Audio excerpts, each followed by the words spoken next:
వాళ్ళు 12 సంవత్సరాల నుంచి అడుగుతున్నారు.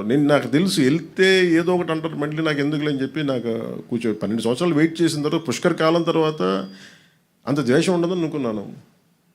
మా వాళ్ళని అడిగితే ప్రేమగా వెళ్ళాను. దానికి నాకు నిజంగా సభకి అనుమతి ఇచ్చుంటే చాలా ఈజీ చిన్నగా అయిపోయేదేమో, నాకు అదే అనిపిస్తుంది. నేను మహారాష్ట్రకి వెళ్ళాం, సార్ తమిళనాడుకి వెళ్ళాను. ఇంకా తమిళనాడు ఇస్ మోర్ వోలటైల్ కదా అలా మాట్లాడాలంటే. మురుగన్ మానాడికి వెళ్ళాను, దాదాపు 10 లక్షల మంది ప్రజలు వచ్చారు. I was the chief guest there. అక్కడ కూడా ఒక పర్మిషన్ ఇవ్వలేదని కోర్టుకి వెళ్ళి తెచ్చుకున్నా. అసలు రూలింగ్ గవర్నమెంట్ ఎప్పుడు కొంచెం పెడద్దు. నాకు ఇక్కడ కాంగ్రెస్ గవర్నమెంట్ పని కట్టుకొని చేసిందా అని నేను అనుకోవట్లేదు. రేవంత్ రెడ్డి గారికి కూడా నాకు అవసరం నాకు తెలిసింది, ఆయన బిహేవ్ జరిగిందని కూడా నేను అనుకోవట్లేదు. అది కూడా మీకు చెప్తున్నాను కదా.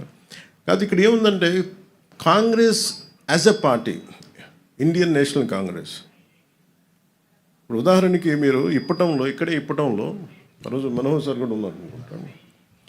కాంగ్రెస్ మన గాంధీ గారి విగ్రహాలని, నెహ్రూ గారి విగ్రహాలని, ఇందిరాగాంధీ గారి విగ్రహాలని బస్సులను కూల్చేశారు.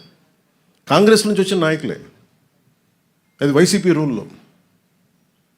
వాళ్ళ సొంత కాంగ్రెస్ నుంచి వచ్చిన వైసీపీ నాయకులు తనయులు స్టార్ట్ చేసిన పార్టీ కూల్చేసింది కాంగ్రెస్ దిమ్మల్ని.